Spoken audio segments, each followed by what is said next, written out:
As I age, I come to the realization that I am a little bit resentful that I was an individual who was easy to shape and influence, but for good. Say, when I was in school, you would teach something, I would get it. If you gave me instructions, I would follow them. If you taught me, don't do this because it's bad for you and it'll get you in trouble, I wouldn't test it. I wouldn't dare. I wouldn't rebel. I was incredibly cooperative, and to this day, I still am. But in retrospect, I remember that the kids who were troublemakers, let it be because they fought or they didn't follow instructions, they didn't turn in their homework, whatever the hell it was, those kids got attention.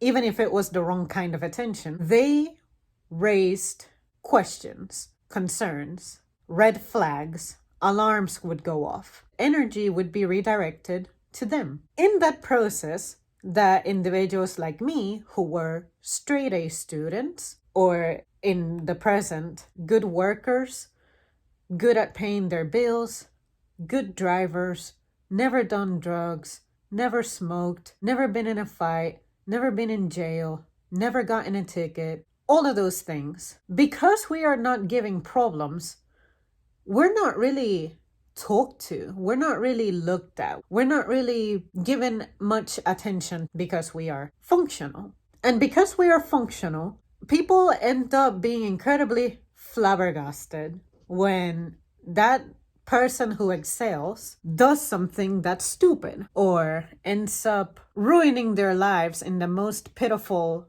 of ways. Say, they lack motivation, they lack energy, they are depressed, they are tired, they're miserable, whatever it is. And my question is, why?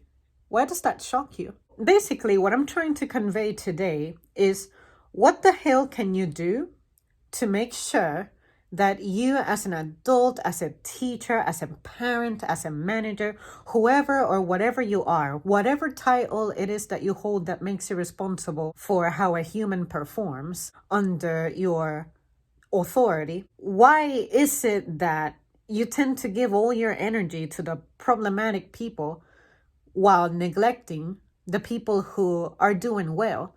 The people who are doing well can only continue to do well for so long until they start suffering from the effects of life.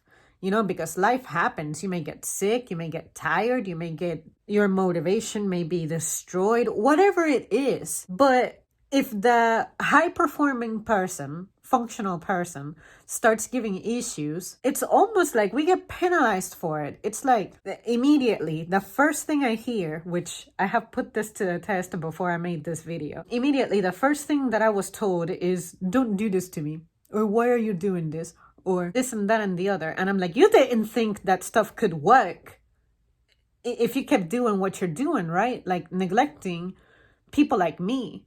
Just because we tend to be self-motivated doesn't mean that we don't want help.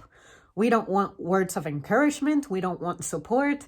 We don't, things like that. So stop acting like you're fucking shocked about the obvious. You have to be able to manage your time with the problematic folks and the good folks. Don't forget about the good folks. If anything, the good folks are the ones you should be putting on a pedestal. But in the name of appeasing the troublemakers, you sacrifice the rest.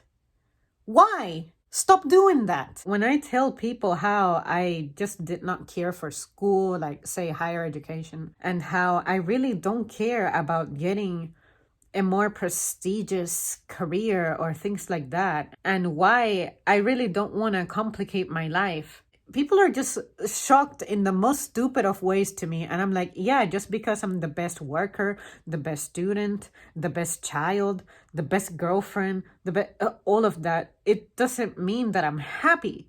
It doesn't mean that I'm satisfied. It doesn't mean that I'm living a dream, because those things I'm doing so that I conform to society.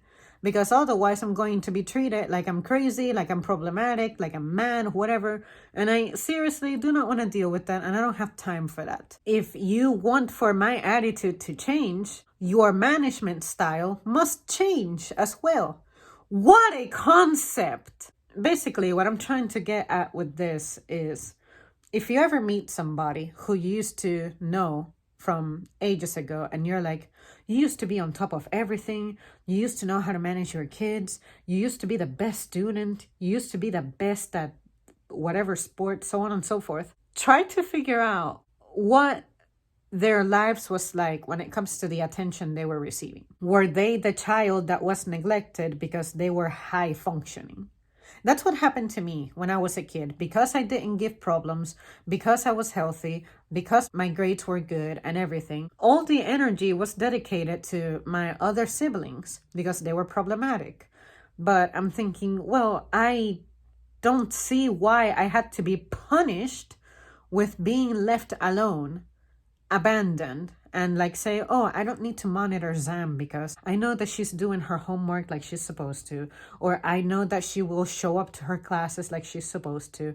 So it's nice for me to know that I've been reliable since forever, but at the same time, I feel like you have zero concern for me.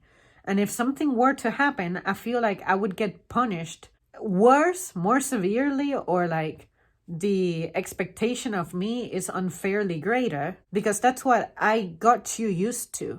And that's fucked up.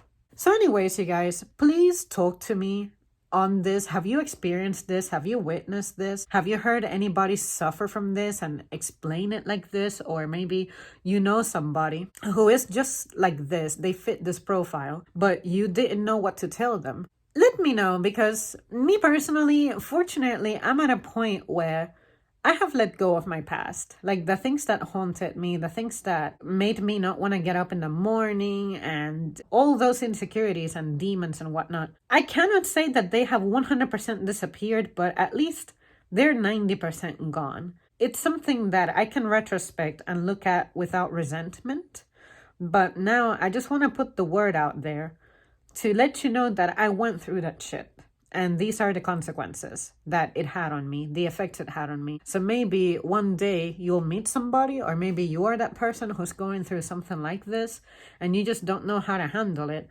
Just know that after processing my own past and my experiences, this is the conclusion that I have arrived at. So if you have something to add or another theory to toss in there, if you want to ask me further questions or details, let's make this the topic for that to be addressed, because it's really starting to piss me off. Do you guys remember that one video where I literally filmed a video about the people who say, well, I didn't know, and how I fucking hate that? Well, this topic would be a social version, a social extension of that topic.